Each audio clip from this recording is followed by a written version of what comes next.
Eu já deixei, eu já deixei aqui o meu copinho com água para fluidificação, que a gente, antes de iniciar o estudo, a gente faz uma prece, pede aos mentores, né, para fluidificação da água. Então também é mais uma oportunidade. A gente faz isso no Evangelho no Lar, né? Cada um de nós acredita que deve estar fazendo. Se não estiver, a gente recomenda. Alguns de nós deixam uma jarra, né, uma garrafa, e já faz isso para a semana. Mas, se não, a gente pode deixar um copinho, né, para a gente tomar essa água que ela é fluidificada pelos mentores. Então, seus componentes, dos componentes da água, os mentores inserem, né, elementos medicamentosos.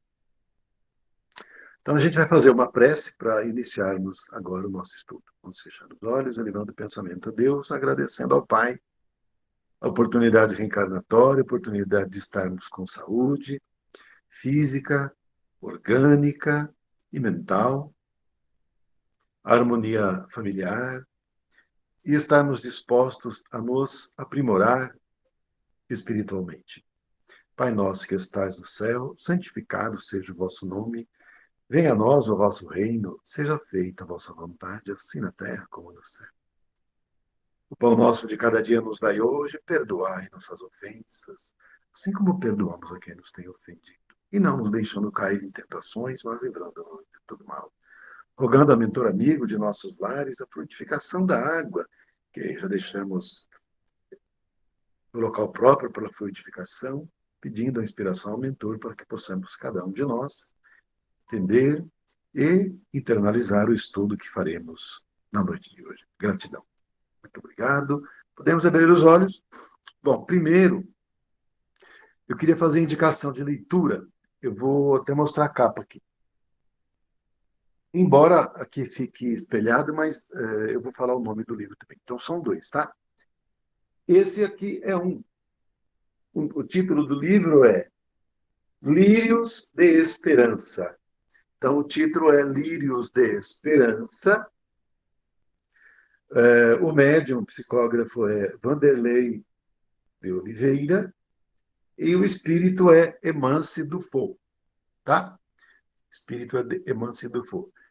Esse livro aqui é sobre os espíritas que, ao desencarnar em condições não muito salutares, são conduzidos a um hospital específico na dimensão espiritual, aqui do Brasil, né? Naquela região ali de Uberaba, né? Vibracionalmente falando, é claro, que é o Hospital Esperança, né? Que é o Hospital Esperança, e que esse hospital ele é dirigido por Eurípides Barçanufo. Eurípides Barçanufo, que foi um espírito, e ainda é, né? Um espírito, dizem que inclusive está encarnado, não sabemos, porque a gente tem informação, mas dizer 100% não dá. Né? E que a mentora de Eurípides Barçanufo é nada mais, nada menos do que Maria de Nazaré. Então, vocês vejam que é um espírito que recebe orientações e missões do próprio Mestre Jesus. Então, nós vemos que, enfim, o Mestre Jesus, depois que desencarnou, né, na realidade ele ainda não tinha desencarnado, que poderia continuar encarnado, mas ele estava muito doente. E os mentores disseram para ele, se ele quisesse aceitar uma missão que o mestre tinha pedido para ele, que era fundar esse hospital, né? E ele fundou, o hospital funciona até hoje, né? E os espíritas são acolhidos lá para o atendimento. Esse outro livro aqui chama-se Os Dragões, que também tem, é correlacionado com esse outro livro que eu falei agora. Também o autor espiritual é Maria Modesto Cravo e também o médium psicógrafo é Vanderlei Oliveira. Também diz respeito aí ao espiritismo, à doutrina espírita, aos dirigentes espíritas, né, aos médiums, sobretudo aos médiums, e o Hospital Esperança, onde os espíritas são atendidos lá. Então, está esses dois livros dizem respeito a nós, que somos espíritos. Então, se vocês desejarem, fica a indicação de leitura, esses dois livros, né? Os Dragões, né? Os dois são de psicografia do médium Vanderlei Oliveira, e esse Os Dragões, o espírito que ditou é Maria Modesto Cravo, e o outro, Lírios de Esperança, é Emance Dufault, tá? Então fica aí. Hoje a gente vai estar estudando a aula número 11 do livro, né? O livro, o Curso Básico do Espiritismo, primeiro ano. Mas aqui para nós é a nona aula, porque nós condensamos a segunda e a terceira aula de duas em uma. Então a gente está com duas na frente. E ainda faremos isso mais para frente, lá para o final, mais ou menos assim, para que nós pudéssemos conseguir fazer 2 anos em um, porque a gente tem ainda o outro livro, que é o segundo ano básico. Bom, e hoje, então, nós vamos ter, na parte A, o tema Retorno à Vida Corporal 1. O que é isso? É o espírito que volta para reencarnar. Né? Então, essa é a nossa situação que estamos aqui, reencarnados. Então, é o retorno à vida corporal 1. Por que 1? Porque depois, na semana que vem, vai ter o 2, que são outros assuntos, não é? Que dizem respeito à condição do espírito que reencarna. E aí é dissecado na parte A os itens, os assuntos, faculdade morais e intelectuais, influência do organismo, idiotismo, loucura e suicídio. Então, esses são os assuntos da parte A. E na parte B, nós vamos estar estudando uma passagem de Jesus que está no livro do evangelista Mateus, capítulo 11, versículos 28 a 30, que é sobre o jugo leve. Esse é o título da parte B, o jugo leve. Tá? Então vamos agora para a parte A. Bom, primeiro assunto, faculdades morais e intelectuais. Bom, então o espírito está na dimensão espiritual, né? Ele está no mundo espiritual, no mundo dos espíritos, via de regra. A gente fala via de regra porque temos que falar na generalidade, né? Dos espíritos que reencarnam no planeta Terra, o planeta inteiro. Então, é umbral. Então, a gente tem exceções? Tem exceções. Mas são as exceções, né? Então, num universo de milhares e de bilhões, você vai ter uma meia dúzia que forma uma exceção. Então, o que seria uma exceção? Por exemplo, um espírito puro encarnando aqui. Gente, um espírito puro para reencarnar aqui é de tempos em tempos. Então, é exceção. A gente vai tratar da nossa situação, que somos nós que estamos vivendo as nossas experiências reencarnatórias, visando o nosso aperfeiçoamento. E, via de regra, o nosso ambiente natural é umbral, naturalmente. Porque nós somos espíritos errantes. Espíritos errantes são os espíritos umbralinos, que reencarnam compulsoriamente. Um espírito umbralino, um espírito errante, ele não tem condições de escolher se vai reencarnar ou não. Por quê? Porque a reencarnação é compulsória. O que é compulsória? É obrigado. Então, o espírito, por exemplo, está lá no umbral baixo, umbral raso, é resgatado, né? Quando ele apresenta condições vibracionais mínimas de sintonia, de arrependimento, ele é resgatado, ele é levado para um tratamento inicial. Ou se ele tiver também no umbral médio, não é? Que são aquelas regiões dos vales, né? Onde, por exemplo, o André Luiz se encontrava quando desencarnou. Quem viu o filme ou leu o livro Nosso Lar já vai logo estar observando como é esses lugares. Bom, o André Luiz, segundo informa o livro, ficou lá por volta de 8 anos. Né? E no início ele nem entendia o que acontecia, ele era admoestado, ele era agredido. Mas quando chegou lá para o final, ele orou, né, de joelhos, pedindo amparo a Deus, não foi uma coisa sincera, né, de arrependimento e de clamor, ele abriu uma sintonia que permitiu ele ser resgatado, porque ele já vinha sendo acompanhado pelo ministro Clarence, né, a pedido da própria mãe do André Luiz, que não se encontrava mais vivendo na dimensão umbralina, quarta dimensão, mas nas dimensões superiores. De quinta dimensão, ela também, a mãe, ia lá, mas não era percebida, e não havia condições de ela fazer nada, como também não havia condições de fazer nada pelo ex-marido, enfim. Então, é nesse ambiente que o espírito se encontra, ele é resgatado quando é possível e vai para um posto avançado, que é a dimensão intermediária, vai para uma cidade astral, uma colônia, que foi no caso do próprio André Luiz, que encontrava-se lá no umbral médio, foi resgatado pelo ministro Clarence, pelo Lísias e pelo Tobias, e foi direto para uma colônia. Então, tem casos que vão direto para a colônia, como no caso do André Luiz, tem casos que vão para o posto avançado quando não tem condições de uma colônia, é melhor ficar ali mesmo, né? Dependendo dali mesmo, já se programa uma reencarnação, ok. Então, aí programa a reencarnação e o espírito vai reencarnar, vai ter uma nova oportunidade reencarnatória. Então, aquela encarnação anterior, né, que ele experienciou e que o levou para um brau, na região de sofrimento, por resgatado, ele vai iniciar uma nova encarnação.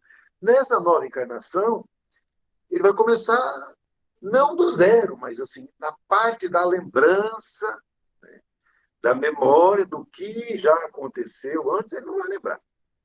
Então, é uma oportunidade nova para transformação. Agora, no concernente às aquisições imperecíveis, que são as intelectuais e morais, essas ele não perde. É dele. É uma conquista pessoal que o ladrão não pode roubar, nem a traça pode corroer, nada é dele, tá? É do espírito. Então, esses aspectos das conquistas, dos valores, desses valores intelectuais e morais, o espírito ele carrega para uma nova experiência encarnatória. E é por isso que nós vemos crianças, né, em idade tenra ainda, tocando instrumentos, mas nunca aprendeu, nunca foi numa escola de instrumentos, de canto, nem de música, e já se vê que é uma pessoa autodidata, como se diz, né? Tem uma grande facilidade de falar um idioma, né? De aprender. Tem pessoas que têm uma facilidade para aprender línguas mortas. Não é? E aí você vai dizer, mas como é que pode? Ele sabe, ele entende o idioma do Egito antigo, não o moderno agora, o antigo, lá de 4, 5 mil anos atrás. A pessoa ela vê aqueles hieroglifos e entende. Como é que pode ser uma coisa dessas? Não é? É bom em matemática, logo de pequeno é bom em matemática, não é? E assim por diante. Ou então você vê criança na tenra idade, a criança já apresenta pendores de bondade. Então, isso aí é do espírito. Eu vi um vídeo uma vez, eu acredito que talvez alguns de vocês tenham visto também, que o vídeo era o seguinte: tinham dois irmãozinhos, né? Bebezinhos, dois bebezinhos, né? Qual que era o diferencial? Um deles era perfeito. Bracinho, perninha, cabelinho loirinho, lindo, menino perfeitinho, não tinha, faltava nada. O irmão, no entanto, não tinha os braços e nem as pernas, só tinha o toco, essa parte aqui do tronco, da cabeça só, não tinha mais nada. E os dois ali no mesmo berço, porque devia ser uma família com humilde, né? Com poucas condições financeiras, os dois no mesmo bercinho, né? E aí o que aconteceu? Um deles começou a chorar, porque o mamá tinha atrasado, a mãe já estava cuidando de um monte de coisas, né? E o mamá atrasou. Então, esse que era o perfeitinho começou a abrir um berreiro, mas um berreiro medonho, sabe? O outro que não tinha nada, só tinha o tronco, né? O toquinho assim, não tinha braço, não tinha perna, nem nada, quietinho. E o outro irmão, perfeitinho, derrama de chorar. Pois esse irmão, que não tinha braço nem perna, pegou com a boca uma chupeta que tinha ali, uma chupeta que tinha ali no berço, e com a boca pegou essa chupeta e enfiou na boquinha. Com a boca dele, enfiou na boquinha do irmão. E o irmão ficou quietinho. O que a gente observa disso daí? Então, a gente observa que esse nenezinho, né, que, embora não tenha os membros, é um espírito que se mostra fraterno. O outro é um espírito que ele não tem tolerância, não tem paciência, não espera nada, ele quer tudo na hora, então demonstra um certo egoísmo, né? Tem impaciência, intolerância.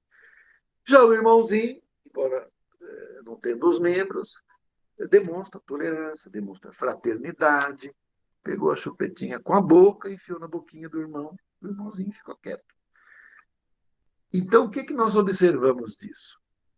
Observamos disso que as qualidades morais e as qualidades intelectuais são atributos do espírito, não são do corpo. Porque os dois nenezinhos ali, o corpo dos dois não dizia respeito sobre a própria criatura, porque eles tinham comportamentos diferentes.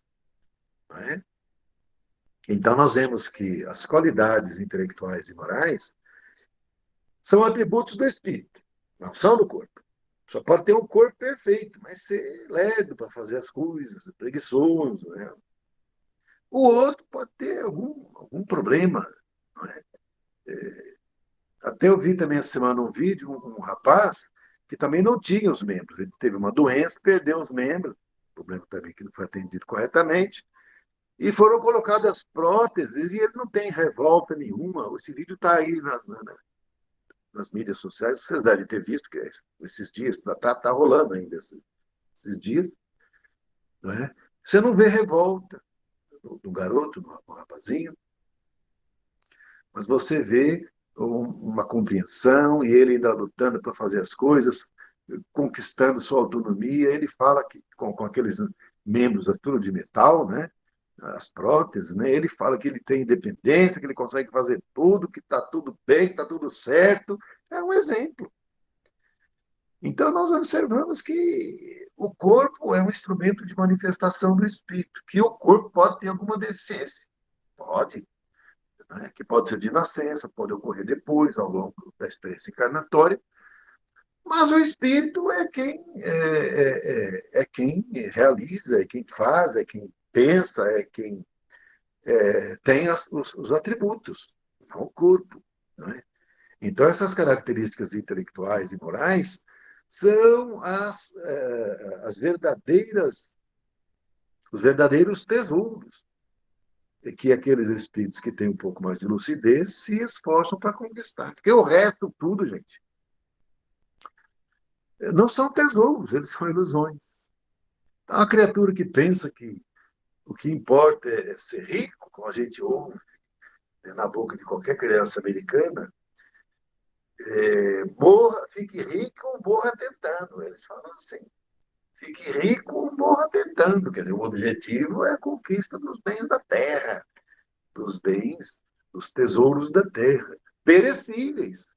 Então, naturalmente, que com um pensamento assim, a criatura não vai buscar a sua espiritualização, portanto, não vai buscar a conquista dos valores imperecíveis, que Jesus já nos orientou, já nos disse que são os verdadeiros tesouros que nos cabe buscar na encarnação.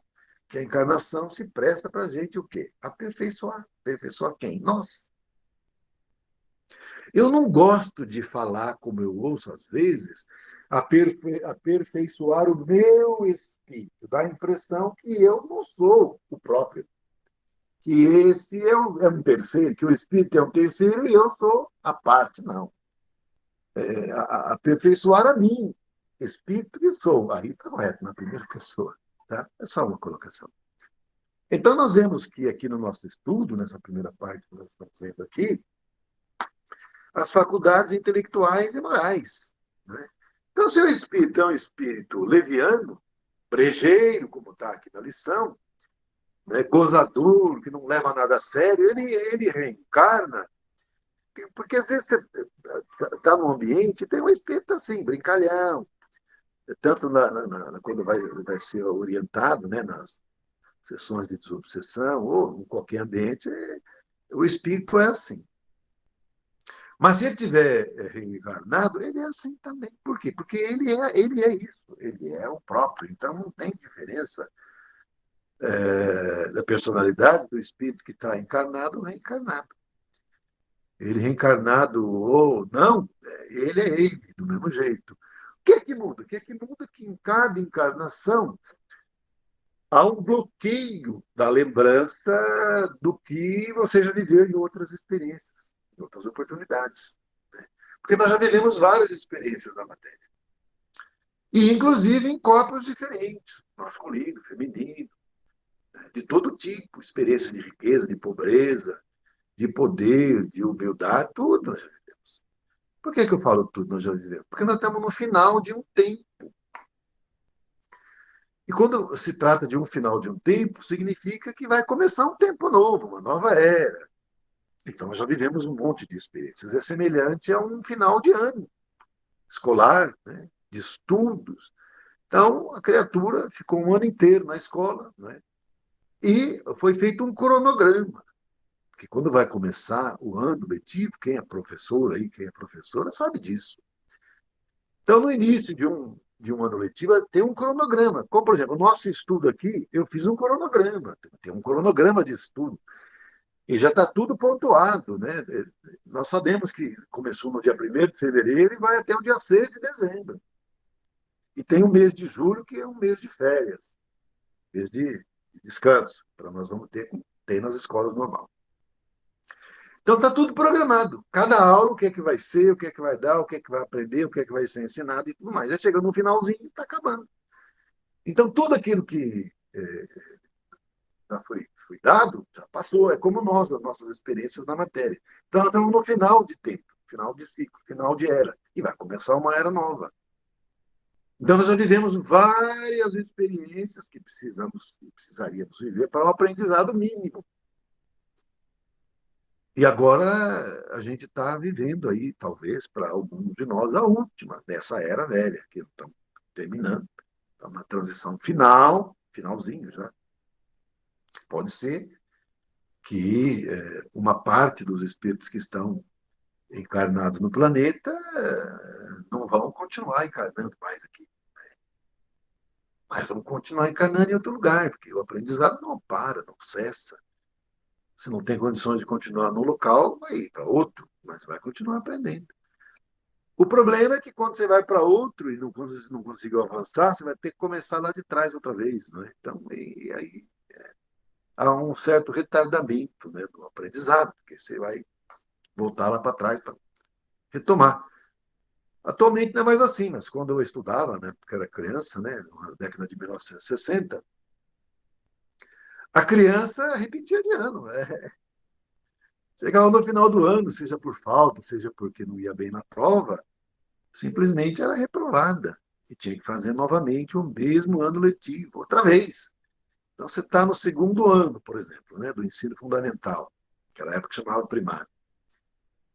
E depois, aí chegava até o quarto ano, você tinha que fazer um cursinho, né, para você passar para o científico, que era da quinta ou oitava, naquela época. Né? E aí, se você não fosse bem, repetia, tinha que fazer outra vez, a mesma coisa. Né? E era assim.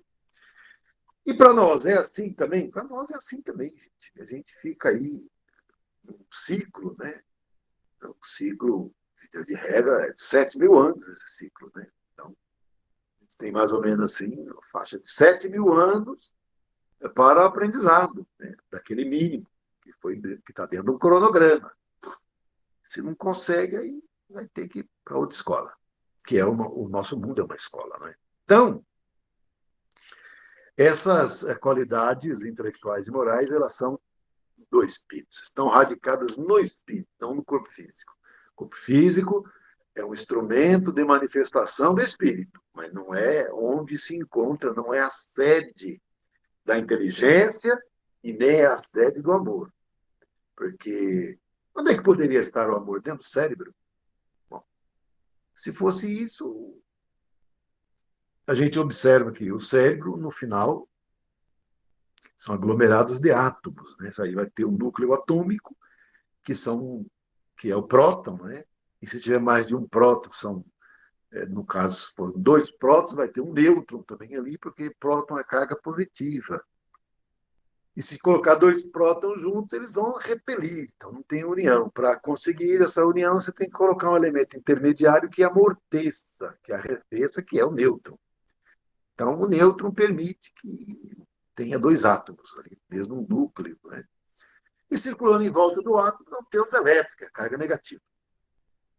Bom, acontece que o elétron tem a sua órbita, e a órbita do elétron é longe, é longe. A comparação que se faz, que os físicos fazem, é que se pegar uma bola de golfe, que é pequenininha, né, vocês já viram, né, colocar ali no centro do Maracanã, o primeiro elétron passa na parte do anel de fora do Maracanã. Vocês já viram, Maracanã é aquele estado do Rio de Janeiro que até pouco tempo era o maior do mundo. Então, é mais ou menos assim a comparação. A bolinha de golfe, que é o núcleo atômico, lá no centro do campo, a bolinha no centro do campo, e o primeiro elétron passando por fora do Maracanã, gente. E depois os outros elétrons passando mais longe ainda. Então, entre o centro atômico, né, e até o primeiro elétron que passa em volta, tem um espaço gigantesco. Onde que está a inteligência aí? E o amor, onde é que está? Então, gente, esses atributos não podem estar no corpo. Não faz o mínimo sentido. Por outro lado, quando perece o corpo, eu digo perece o corpo, não perece a criatura, aquilo ali ele volta para a matéria. E o amor e a inteligência vão para onde? Então, portanto, não é no corpo que está. Né? Bom, o outro assunto, influência do organismo. Então, a questão o organismo físico, o nosso corpo físico, certo? Ele influencia o espírito. Espírito é ligado a ele que utiliza do corpo físico para se manifestar. Esse corpo físico, ele interfere, ele influencia o espírito. A resposta é depende. Por que depende? Depende do espírito, do grau de evolução do espírito. Se for um espírito que já conquistou virtudes suficientes para sua autodeterminação, seu autodomínio, e ele consegue, então, por exemplo, suplantar, né, o próprio corpo. Por que eu falo suplantar o próprio corpo? Por quê? Porque o corpo ele tem expressões próprias. Por quê? Porque o corpo ele é formado por células, certo? Um monte de... Eu não vou entrar antes da célula, daí a gente vai falar em átomo, vai falar em quark, e não é o caso aí. Então a gente vai ficar na parte das células. Bom, cada célula é um espíritozinho que tem ali, gente. Não é um espírito individualizado, né? Mas é.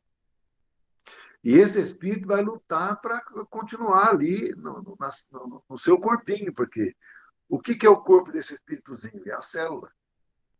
Então, ele tem também autonomia mínima, não tem quase nenhuma, porque o espírito individualizado, que no caso somos nós controlamos e dominamos o agregado. Então, tem força também, o corpo também tem força. Por exemplo, que são os instintos próprios da animalidade do corpo, né? Da procriação, da autodefesa. Então, normalmente, o que acontece? Alguém vem para te agredir. Qual que é a sua reação? É defender e atacar. Ou não é assim? É assim.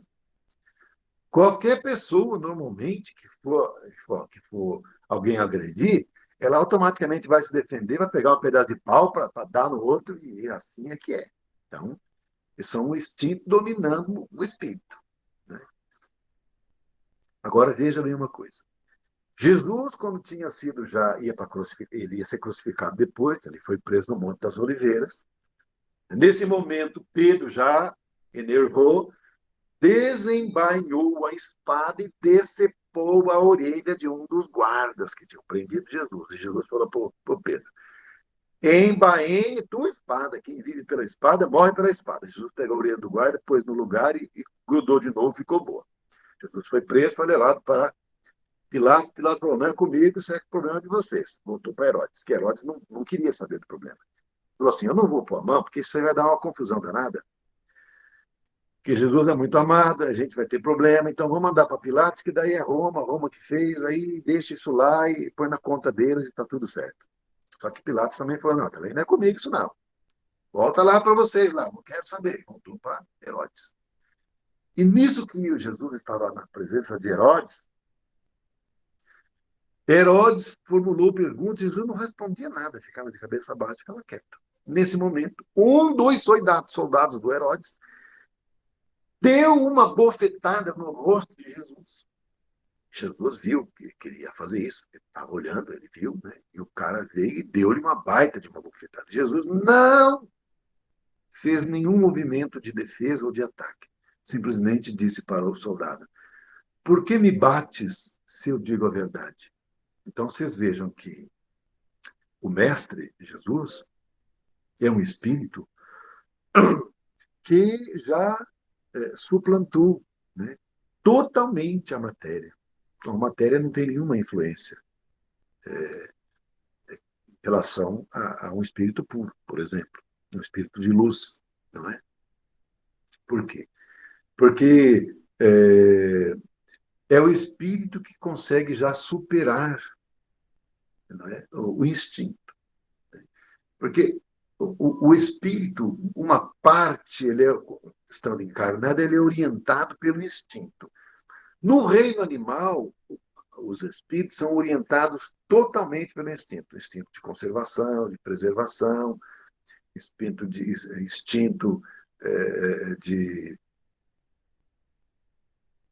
conseguir se procriar, da procriação. Quando esse espírito sai do reino animal, vai para o reino humano, o corpo dele é o quê? Um corpo animal, continua sendo um corpo animal. E com uma força muito grande e instintiva, né? Então, o instinto ainda, não é, do corpo animal, do mundo de expiações e provas, que é o próximo passo, que no primeiro passo é o mundo primitivo, humano ainda. Nesse ponto, o espírito recém-saído da animalidade é muito dominado, praticamente 100% dominado ainda pelo instinto. Vai para o reino, vai para o mundo de expiações e provas, que é onde nós estamos agora, no finalzinho, ainda também. O instinto tem uma grande potência, uma grande força. Mas o espírito vai se aperfeiçoando moralmente, intelectualmente, e vai dominando o instinto dele. Tem ainda o corpo, e aí, então ele vai conseguindo ter uma liberdade maior, não é? Então significa que quanto mais evoluído for o instinto, menos influência o corpo vai ter sobre ele. E quando a gente fala em influência do corpo, nós estamos falando dos instintos da animalidade. Então, em outro dizer, o instinto animal pouca influência vai ter sobre o espírito evoluído, porque o espírito já conquistou pendores, conquistou valores morais e intelectuais. Então, a influência do instinto é menor. Mas se é um espírito menos evoluído, o instinto tem uma influência enorme sobre essa criatura. Então, por pouca coisa, ele já sai dando soco em todo mundo, agredindo, dando pontapé, gritando, porque é um instinto que ainda tem muita força sobre ele. Seja como for, é sempre o espírito que é o responsável pelas suas ações. Não adianta colocar a culpa no corpo. Ah, a carne é fraca. Não é a carne que é fraca, é o espírito que é fraco. Eu queria parar de beber, mas aí eu vi uma pessoa ali, me ofereceu, eu não resisti, tomei o primeiro gole. Agora eu não consigo parar mais. A carne é fraca. Essa é a desculpa. Agora, é a carne que é fraca?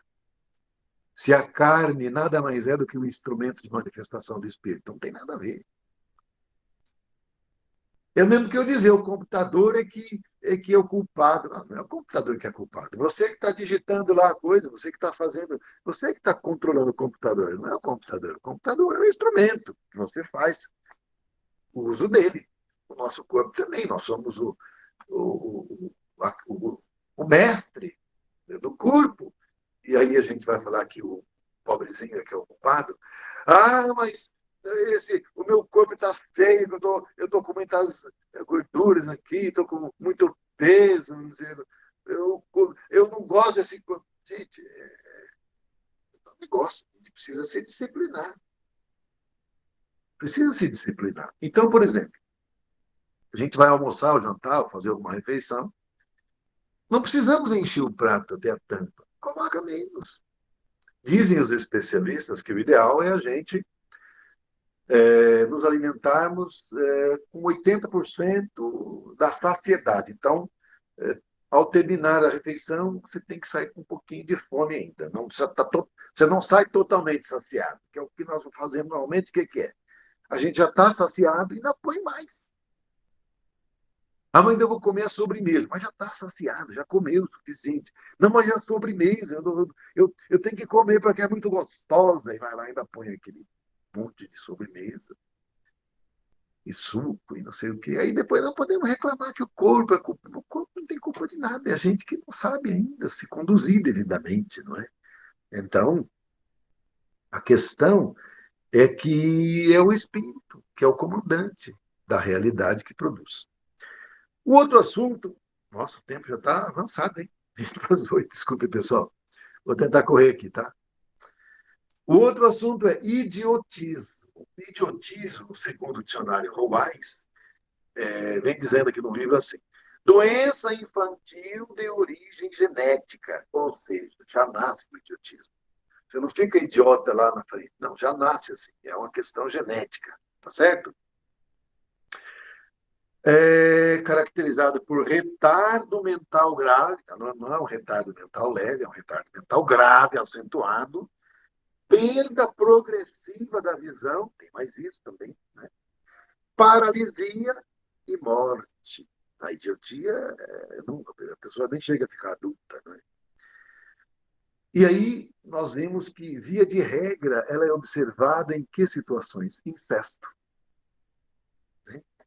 Que seria, no caso, filhos de casamentos consanguíneos. No passado mais remoto, era comum, né, os filhos da realeza serem descendentes do próprio familiar, dentro da mesma família. Né? Então, eram filhos dos próprios pais, havia união consanguínea de pais com filhos, mãe com filhos, tios. Então, essa relação de consanguinidade muito próxima é que pode gerar essas questões do idiotismo. Não é?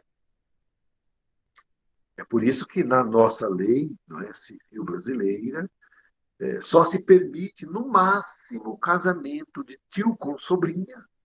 Entre primos, a lei não proíbe, não tem problema nenhum.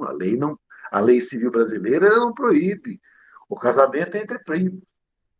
Por quê? Porque a relação consanguínea já é mais distante. Né?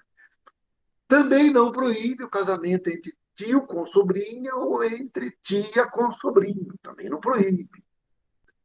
Embora exija que vai fazer um exame para verificar se não tem problema, né, de descendência com problemas desse tipo aqui. Mas não tem proibição. Né? Agora, entre irmãos não pode, né? Entre pai com o próprio filho não pode, é lógico, né? Não pode, né? Assim por diante. Né? E mãe com filho também não pode, evidentemente. E um dos fatores é esse aqui, idiotismo, gerar esses problemas aqui, que é uma doença, né, de origem genética. Então já nasce com um gene defeituoso, já nasce com um defeito genético. Né? E é sério, é grave, porque a criatura não consegue nem chegar à vida adulta.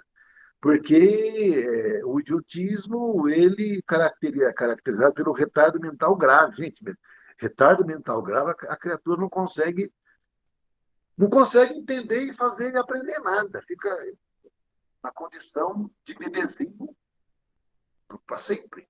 Então, por exemplo, um cara de 20 anos de idade ainda com a mentalidade de uma criança de 1 ano, 2. É idiota. Esse que é a doença. E, além disso, também tem a perda progressiva da visão. Olha aí mais um outro problema sério, né? Vai perdendo a visão progressivamente e vai tendo paralisia, né? Consegue movimentar os braços, perna, nem nada, e no final é a morte, né? O desencarne. Então, essa é a parte física. Agora, como que isso se processa? É o próprio espírito que promove esse defeito genético no corpo no qual ele vai estar ali vivendo ligado. É. Ah, mas não disse que é o problema da consanguinidade? É, mas quem orienta isso é o espírito que está ali. Porque se a espiritualidade está vendo ali que vai nascer um nenê daquela situação, porque, gente, infelizmente, tem muitos lares por aí, no mundo afora, no Brasil também, né, onde dentro do lar, eu já vi casos assim, eu peguei casos desses na minha vida profissional. Peguei, não foi um só, não, gente, foi mais de um. Muitos, na verdade, para ser sincero. Dentro do mesmo quarto, dorme, pai e mãe. Às vezes a mãe dá, o pai com o filho, com o sobrinho, um monte de criança, tudo dormindo junto. Ou então irmãos. É muito comum também isso, hein? Até é mais comum até. Irmãos, menino com menino, tudo dormindo junto na cama. O próprio Chico relata um caso desse tipo aí, que foi visitar uma casa, né? Tinha lá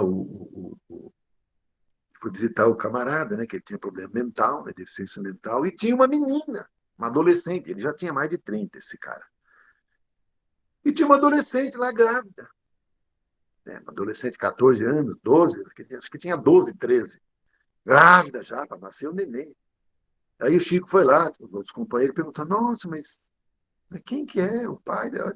E o Chico foi levar para ela um presente, uma boneca. Aí o Chico confidenciou, é o Cabeça, né? Que era um camarada que morava na casa, né? Ele que engravidou a irmã. E o Chico explicou a situação espiritual dos dois, né? Que tem um contexto que a gente não sabe, a gente critica, né? Fala, nossa, é um crápula.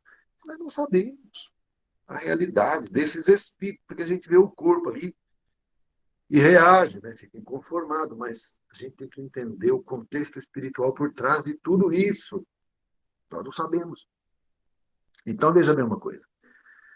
Então, a espiritualidade já está vendo aquela situação, já está vendo que aquilo ali vai ser aquilo ali. Então, pega um espírito que precisa passar por aquela experiência, né, dificílima, de muita aflição, de muita dor, e bota ele ali. Na hora que acontece, a concepção ali, o espírito que já é unido ali, ele vai orientar naquela situação ali, e, enfim, e é isso aí mesmo. Então, o espírito tem que passar por esse drama, por esse sofrimento, porque não é fácil, né, gente? E aí, então, passa por essa experiência dificílima, não é? E aí, o que, que vai acontecer? Nós temos outro assunto. Estou preocupado com o horário aqui, mas, gente, vocês vão ter que ter um pouquinho de paciência, tá? A gente vai acabar passando um pouquinho das 8, mas eu vou tentar não passar muito. Bom, o outro que é? Outro assunto, loucura, que é diferente do idiotismo. Né? A loucura, também conforme o dicionário Howise, né, que é o livro que usa esse dicionário, né, para explicar a parte técnica, né? Então, a loucura já é diferente. Está dizendo que a loucura é um distúrbio, né? A alteração mental caracterizada pelo afastamento mais ou menos prolongado do indivíduo de seus métodos habituais de pensar, sentir e agir, sentimento ou sensação que foge ao controle da razão. Em outras palavras, essa aqui é a parte técnica. Em outras palavras, é o seguinte, a pessoa está falando da realidade. Você está falando sozinho, a pessoa está lá, está falando assim no canto da parede, conversando. Está conversando com quem? Ninguém sabe, está conversando sozinho ali com a parede. E ele não consegue trabalhar, porque ele está fora da realidade, ele não entra dentro do eixo, está fora do eixo. Então, isso aí é sinônimo de loucura. Agora, é diferente da questão do idiotismo, que é uma questão genética. Na loucura, a questão não é genética. Não tem a ver com a genética, tem a ver, na verdade, com a questão mental, mas espiritual. É mais, não é genético, não é um defeito na genética do corpo, mas é mental. espiritual, normalmente, praticamente, quase, para não dizer, eu vou dizer quase praticamente 100%, tem obsessão envolvida. Tem obsessão envolvida. Ou auto-obsessão, que é a obsessão levada a cabo pelo próprio espírito, decorrente de encarnação anterior, de vivência em vale de sombras, em ambientes onde houve uma dominação tão grande sobre esse espírito que ele não consegue sair desse quadro mesmo na encarnação. Né? Uma hipnose tão potente, enquanto ele estava no mundo espiritual, porque no mundo espiritual ele continua sendo uma criatura. Então ele é, por exemplo, subjugado e é levado para regiões umbralinas, né, trevosas, e lá ele passa por hipnotismo e que ele fica totalmente destrambelhado. Ele vai reencarnar, mas ainda tem o resquício. É uma experiência nova, mas ainda tem um pouco. Essa auto-obsessão, vamos dizer assim. Mas tem também a obsessão, que são outros espíritos que vêm para ali, porque ele tem compromisso com esses outros espíritos. Ele praticou o mal, então ele vem vingar contra ele. E aí a pessoa entra num estado de loucura. Aí vai internar, e fica internado e acaba ou suicidando ou desencarnando ali, que é os obsessores, é o que eles querem. Agora, os psiquiatras que tratam, porque no caso aí é psiquiatra, não é psicólogo que vai tratar disso, certo? Colocam remédio na pessoa, que vai ficar mais boba, mais boba ainda, vai ficar aí meio que desacordado, vivendo praticamente sedado o tempo todo, né? Babando, né? Vamos dizer assim, e não vai resolver o problema. Vai piorar até. Agora, nesses casos, resolve bastante a desobsessão. Esse livro que eu indiquei para vocês aqui, que seria, no caso, Os Dragões, praticamente é a história do hospital psiquiátrico de Uberaba, o Hospital Espírita, né, Psiquiátrico de Uberaba, que foi dirigido pela própria Maria Modesto Cravo, quando estava encarnado, e pelo doutor Inácio Ferreira, os dois atualmente vivendo na direção espiritual e trabalhando no Hospital Esperança, fundado por Hipólito Barçanufo. Né? Então, esse livro aqui, Os Dragões, basicamente é a história que é contada ali desse hospital espírita psiquiátrico lá de Uberaba. Né? Eu não sei se existe mais, mas no século passado ele funcionava lá e eram feitas lá as desobsessões, e os espíritos, as criaturas encarnadas eram atendidas ali, inclusive o corpo ficava ali e o corpo espiritual com o espírito ia para esse Hospital Esperança, onde era feito um tratamento ali, inclusive com relação aos obsessores e tudo mais. Chico Xavier foi lá para visitar a Dona Modesta, né? Assim por diante. Eu sugiro que vocês puderem ler, é muito interessante, né? O livro chama-se Os Dragões, né?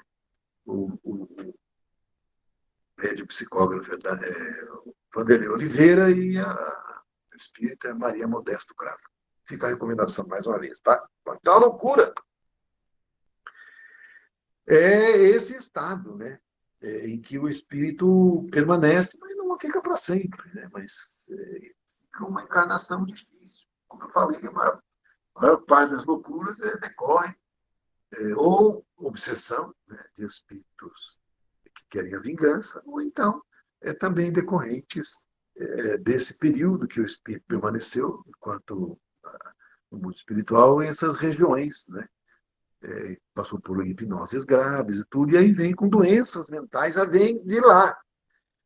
Não é que é da agora da encarnação. Essa doença mental ela já vem de lá, desde lá do mundo espiritual. Já vem assim com esse problema. Vem com essas doenças da alma, não é? E a encarnação ameniza, ajuda bastante, mas às vezes uma encarnação só não é suficiente. Às vezes 4, 5 encarnações, 6, né? Que aí, com o tempo, vai conseguindo amenizar tudo isso, tá? Bom, o outro assunto é suicídio. Bom, suicídio, a gente já vê em outras oportunidades. E aí tem uma pergunta aqui no livro dos Espíritos, a pergunta número 944, que diz assim: o homem tem o direito de dispor da sua própria vida? Essa é a pergunta que Kardec fez. no Livro dos Espíritos. E a resposta dos mentores foi não, não. Somente Deus tem esse direito. O suicídio voluntário é uma transgressão dessa lei. Agora eu vou perguntar, que lei? O livro não fala. Está falando. Não fala qual é a lei. Só está falando que é uma transgressão da lei divina. Que lei que é? Gente, da lei do progresso.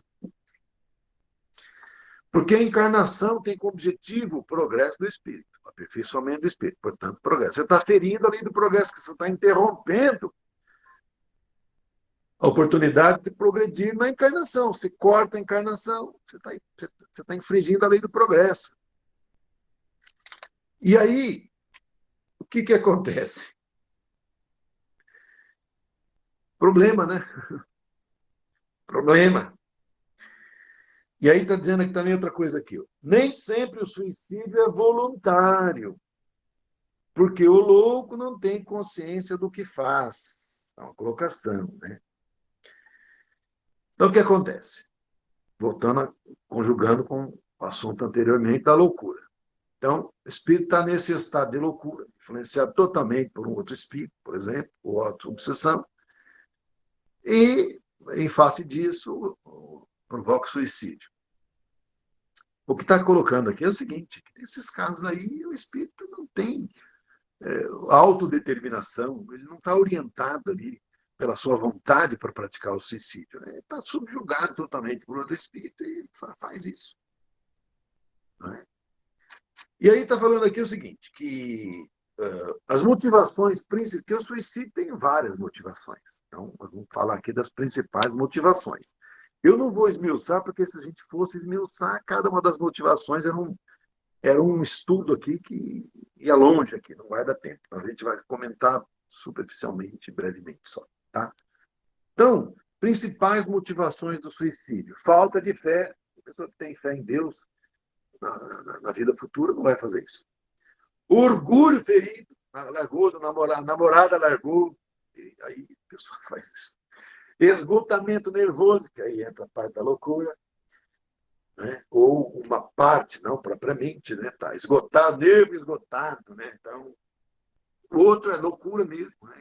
Envolve obsessão também.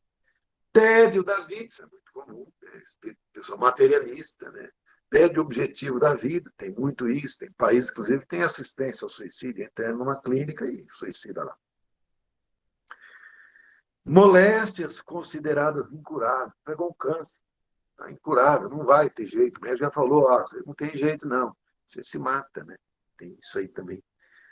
Indução de terceiros, encarnados e desencarnados. Então, a pessoa entra nessa onda aí e pratica o suicídio. Bom, nesse caso aí, o que acontece?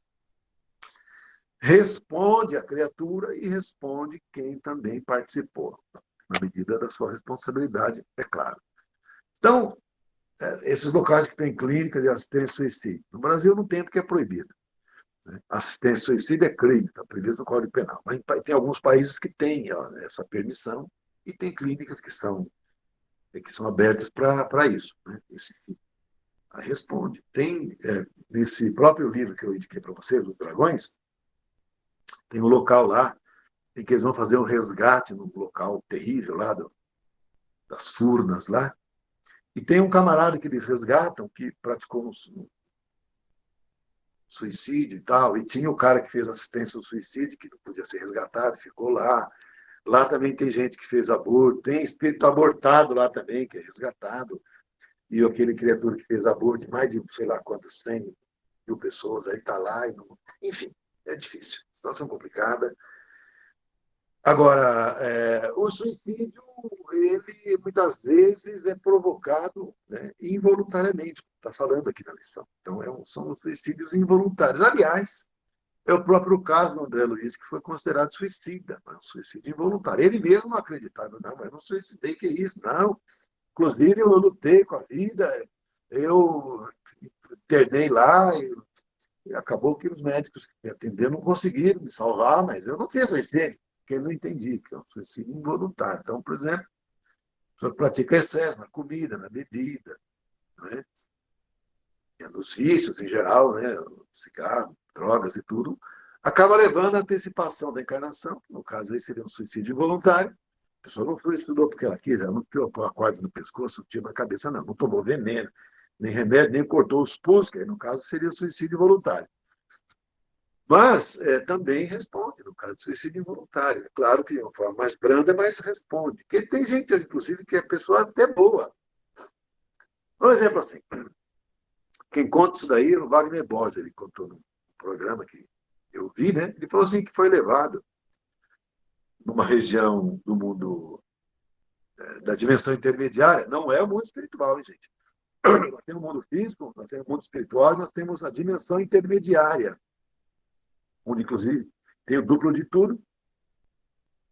E tinha lá um hospital enorme, né, onde ele chegou lá, foi apresentado, tudo, e tinha uma senhora que ele interagiu com ela, uma senhora que era uma senhora muito boa, né, uma pessoa ruim, fazia o bem, tudo, mas ela fumava. Ela acabou desencarnando por causa do fumo. Então, é considerado suicídio involuntário, mas não foi para o umbral, ela ficou ali até para terminar de gastar o resto do fluido vital, que ainda tinha, né, que ela desencarnou antecipadamente, e depois que fizesse a limpeza, né, a desintoxicação, ela iria para o mundo espiritual, propriamente disse que não dava para ir direto. Como ela era uma pessoa boa, ela não foi para o umbral, ela ficou ali. Então, nós vemos que não necessariamente a pessoa vai para o umbral, né, região de sofrimento, porque se suicidou involuntariamente. No caso do André Luiz, que não era uma pessoa que ajudava ninguém, ele era muito individualista, é outra coisa. Mas a questão do suicídio tem aqui, como nós falamos, as motivações principais. Não é materialismo, é a pessoa que perde objetivos da vida, tédio e tudo mais. Eu não vou aprofundar, não, tá, gente? Que não vai dar tempo, não. Mas é um assunto bem legal da gente, de repente, tivesse mais tempo até falar, né? É que tem a parte B agora que eu vou começar. Isso tudo que eu falei é a parte A, gente. É uma parte B. Eu vou tentar acelerar um pouquinho, tá? A parte B é o jugo leve. Como eu falei para vocês, essa parte do jugo leve está no livro, na Bíblia, né, no Novo Testamento, no livro do evangelista Mateus, que é o mais judeu de todos. Né? É tanto que Mateus ele não fala reino de Deus, porque o judeu não fala o nome de Deus. Por isso que Mateus, na obra do Evangelho de Mateus, vocês não vão falar ele falando o reino de Deus. Ele vai falar o reino dos céus. Ele não pronuncia a palavra Deus. Tá? Essa é uma colocação para vocês observarem a diferença. Pegar o Evangelho, por exemplo, de Lucas, ou de João, ou de Marcos, eles vão falar o reino de Deus. Mas no de Mateus, vocês não vão ouvir, vocês vão olhar o reino dos céus. Tá? E aí, então, aqui, né, nesse capítulo 11, versículos 28 a 30, está escrito assim.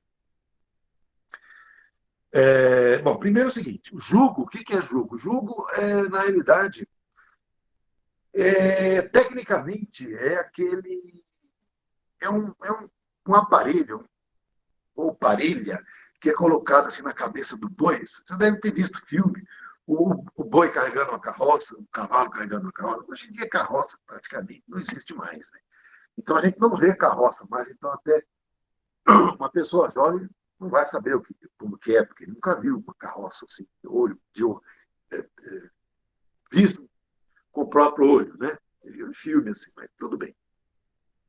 Então, vocês vão verificar que tem uma parelha, um aparato que é colocado no boi ou no cavalo, para quê? Para amarrar, assim, amarrar ou anexar ali o arado, que naquela época usava o boi para o arado. Não tinha, naquela época não tinha máquinas, equipamentos. Hoje é tudo na máquina, mas naquele tempo não tinha. Então, como é que fazia para arar a terra? O boi, porque tem que ter muita força, né, para fazer o sulco na terra, né? Então, você usava o boi. E aí você colocava essa parelha do boi, que chamava-se jugo, prendia o arado e o boi saía puxando o arado para depois colocar as sementes e aí então fazer a plantação lá e tudo mais. E esse aparato não deixa o boi ter liberdade de ação, ele tem que seguir ali o caminho que está orientado para ele seguir. Ele fica manietado. Quando bota o jugo nele, ele não tem para onde escapar. Ele tem que fazer aquilo ali obrigado, na força. Então, o significado aqui para nós é de submissão. No caso do boi, ele fica submisso. Ele totalmente bota o jugo nele, ele está lascado. Ele tem que fazer aquilo ali, não tem para onde escapar. O jugo, então, é uma forma de submissão. Agora, o que Jesus fala aqui na lição? Ele diz assim: Vinde a mim, todos vós que sofreis e que estáis sobrecarregados, e eu vos aliviarei. Tomai meu jugo, a palavra jugo aqui que nós falamos agora. Tomai meu jugo sobre vós. Então é colocar aquela canga lá em nós, jugo, tomai meu jugo sobre nós. Então vamos dizer que é Jesus que bota a canga em nós, tomai o jugo sobre vós, e aprendei de mim, que sou brando e humilde de coração. Então, o jugo de Jesus vai nos ajudar a nos tornarmos brando e humilde de coração. Olha o diferencial, hein? E encontrareis o repouso de vossas almas. Porque meu jugo é suave e meu fardo é leve. Então, o jugo de Jesus, que nos impõe submeter, é para aprender a humildade, como Jesus falou para nós, não é? E Jesus é brando e humilde de coração. Então, colocar o jugo de Jesus sobre nós é para nos ajudarmos a aprender a ser brandos e humildes de coração. E ele fala que o fardo dele é leve. Esse fardo é comparado, por exemplo, ao arado que a gente vai ter que puxar. Ou seja, a cruz que nós vamos ter que carregar na encarnação. Mas tem um grande diferencial aí nessa situação para nós, na nossa vida. Se nós vivermos a vida com Jesus, para nós tudo fica mais fácil, fica mais suave. Não é que vão acabar os nossos problemas. Não vão acabar. As dores que nós tivemos que passar, nós vamos passar. Mas, quando a gente passa com aceitação, a dor, ela arrefece, ela é menor. Mas se a gente passa com revolta, com ódio no coração, ela dói dobrado. A gente sente com mais vigor, com mais intensidade. O sofrimento se torna muito maior. Então, é por isso que Jesus coloca para nós que com ele é mais simples. Ele já deixou o caminho para nós, pavimentado. Então a gente está descalço, você andar por um caminho pavimentado, com o pé no chão, é uma coisa.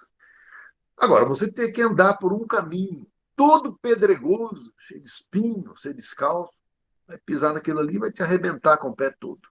A gente que escolhe o caminho. Qual o caminho que a gente vai querer escolher? Da rebeldia, é um caminho pedregoso, cheio de atalho, de abismo, sofrimento.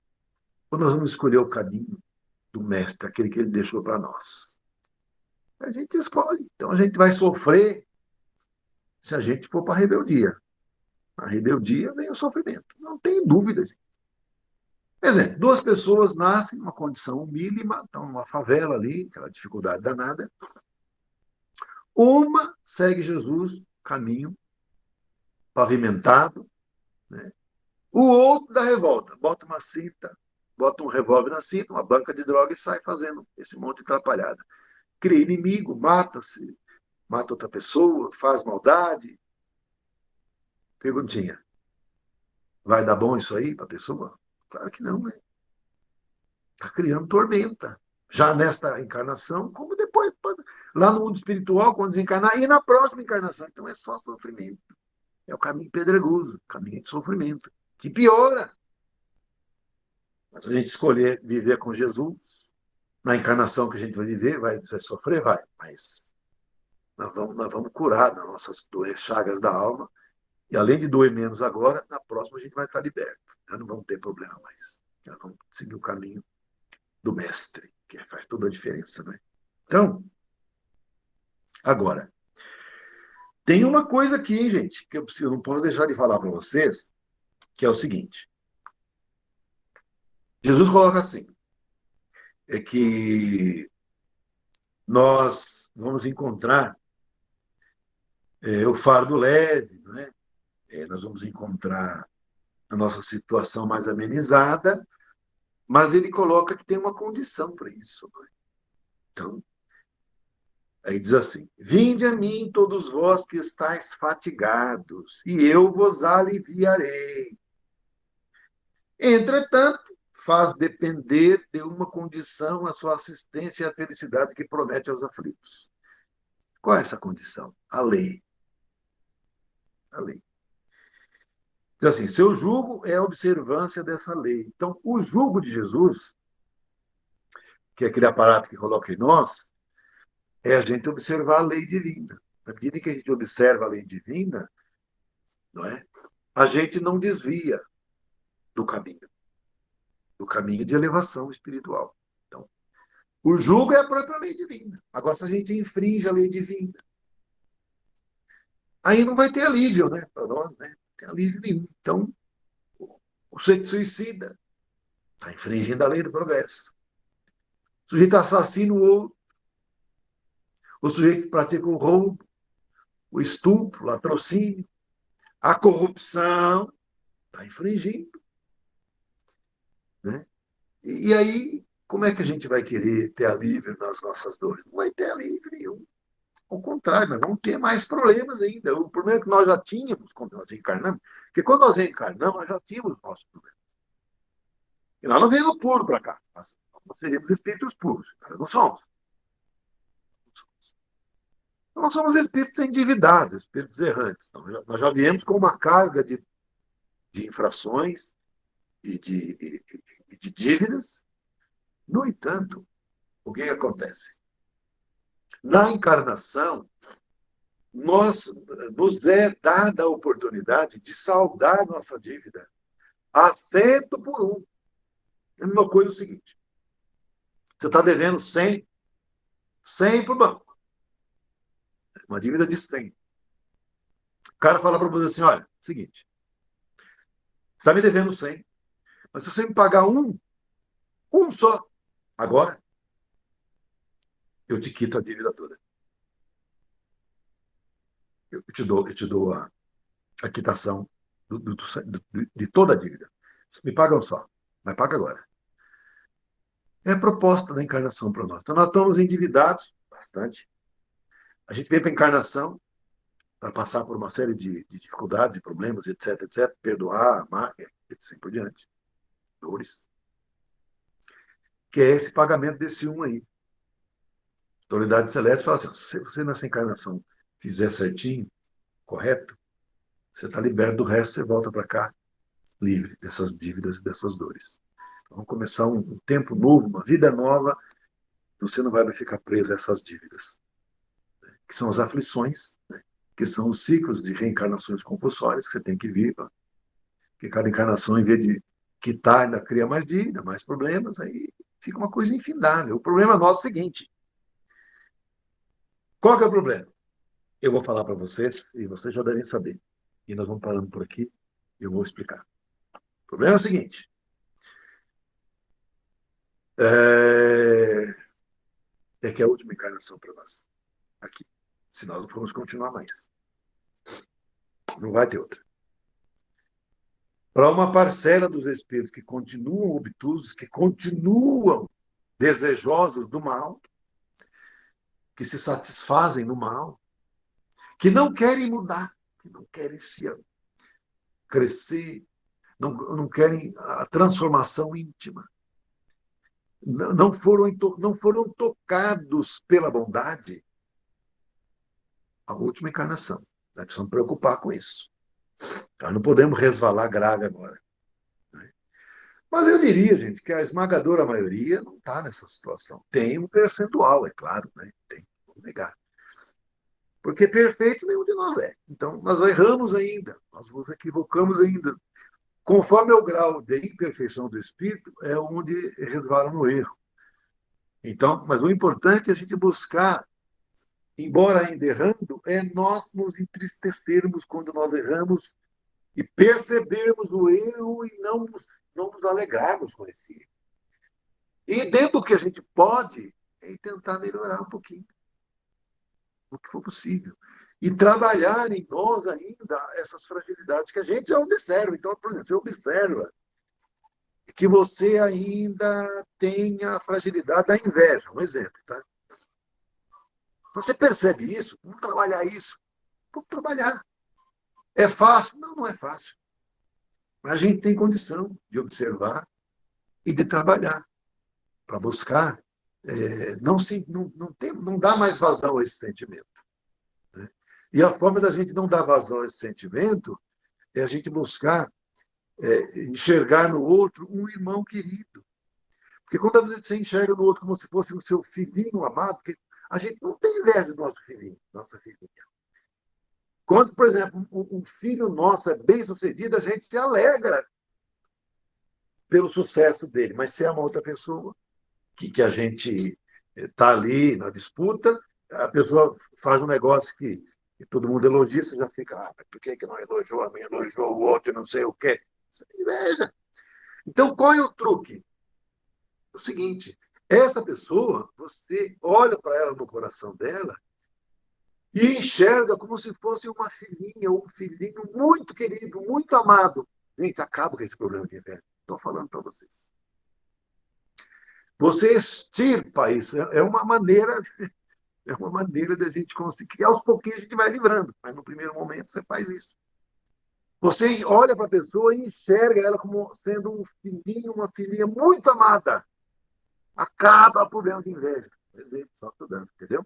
Então, são mecanismos que a gente pode também se valer. Tá? Bom, agora são 8h15, passado um pouquinho aqui, então a gente passou hoje, porque peço desculpa até que ter passado. E na semana que vem a gente vai estudar Retorno à Vida Corporal 2, lembra que eu falei? Tá? E daí a gente vai ter na parte A da infância, vamos falar da infância, quando o Ricardo, né?